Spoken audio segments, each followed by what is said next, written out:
700 participants, 160 exposants, événement au concept original, Top Transport Europe propose un format orienté avant tout sur les rendez-vous d'affaires, plus de 3400 cette année. Ce côté business séduit la communauté du transport puisque Top Transport Europe en est à sa 31e édition, toujours à Marseille, au cœur du prestigieux site du Palais du Pharaon. 2 jours de rendez-vous d'affaires et de conférences qui se mêlent au moment le plus léger, que ce soit les déjeuners, les cocktails et bien sûr la traditionnelle soirée avec une vue panoramique insolite devant l'entrée du port de Marseille. Cette année, un des enjeux principaux, un transport plus vert. Explication avec Jérôme Le Tumontois, le directeur de l'événement. C'est notamment la notion de décarbonation, puisqu'on a sur le plan légal bientôt des ZFE, des zones à faible émission qui vont être mis en place, etc. Même si ça se repousse un peu, en tout cas on voit que les enjeux sont là.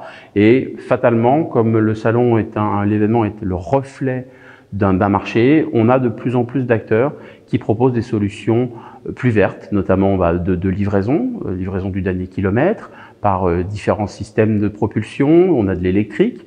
Je prendrai un exemple d'une société qui s'appelle Charge Poly, qui est exposante cette année, qui vient de faire une levée de fonds importante et qui travaille sur des recharges électriques. On a des gens aussi qui travaillent l'hydrogène. Je vais prendre un autre exemple, une société comme Labattu, qui a une filiale qui s'appelle Vers chez vous, qui fait aussi qui propose donc des livraisons vertes, on va dire.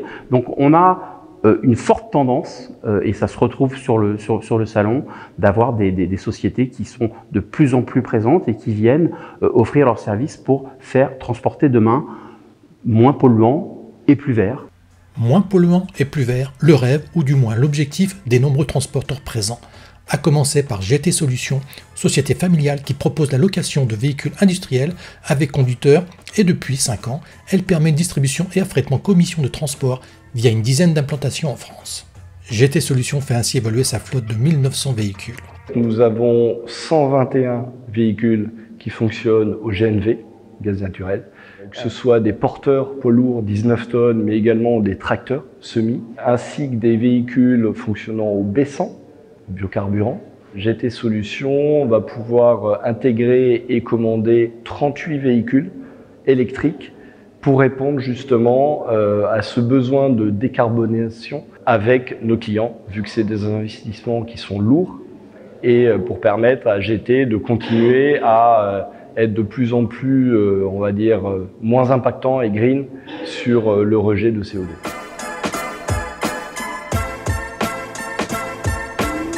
De son côté, Star Service, expert depuis plus de 35 ans de la livraison du dernier kilomètre et acteur historique de la logistique urbaine, a mis en place une stratégie globale au service du développement durable. Star Service a justement mené un travail vraiment approfondi sur sa politique RSE et sa stratégie RSE qui nous permet là, dans les prochains jours, dans les prochaines semaines, de diffuser notre DPEF 2022, déclaration de performance extra-financière, qui est du coup un document qu'on va publier de manière totalement volontaire, 3 ans avant l'obligation légale, et qui recense toutes les actions aujourd'hui menées par Star Service et toutes nos ambitions à court et moyen terme d'un point de vue RSE. Sur la partie environnementale, l'enjeu est d'acquérir des solutions de livraison bas carbone ou responsables. Donc ça peut être effectivement des véhicules électriques, mais également des véhicules GNV, le développement de livraison à vélo, en cargo-cycle et de livraison à pied.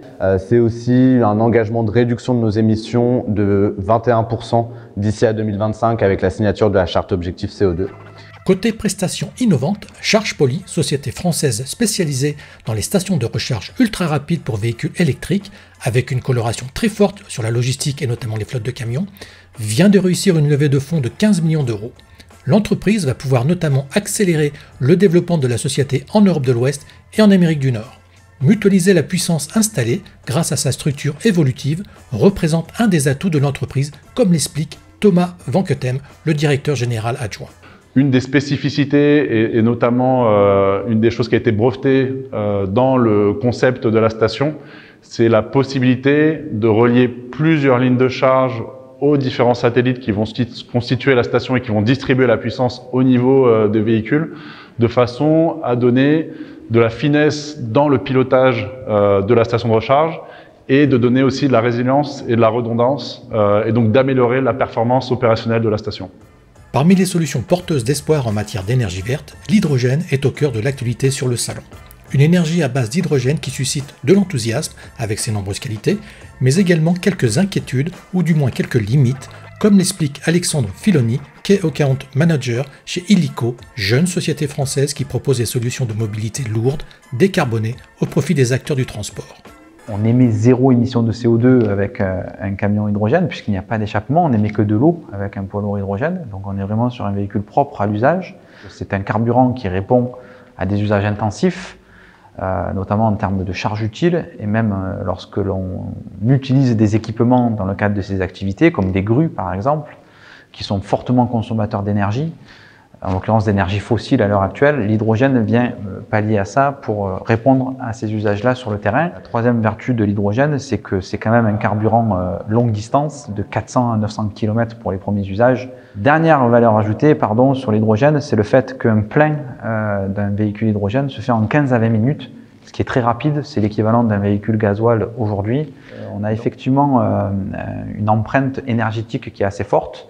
Notamment lorsqu'on produit par électrolyse de l'eau, on consomme beaucoup d'électricité, mais aussi beaucoup d'eau pour pouvoir produire de l'hydrogène. Mais ce sont des solutions qui néanmoins sont viables à partir du moment où elles sont produites par des énergies renouvelables, c'est-à-dire du photovoltaïque en termes d'origine d'énergie électrique, de l'éolien également, ou même de l'hydraulique. Il existe d'autres technologies qui viendront progressivement sur le marché, comme par exemple la thermolyse de biomasse. Un transport plus vert qui, à n'en pas douter, sera encore une fois sur toutes les lèvres de l'édition 2024. Top Transport, c'est Top Transport 2024. On sait déjà qu'on sera au Palais du Pharo à Marseille les 17 et 18 octobre et on espère qu'on va faire de nouveau un événement à la hauteur des attentes de l'ensemble de nos participants.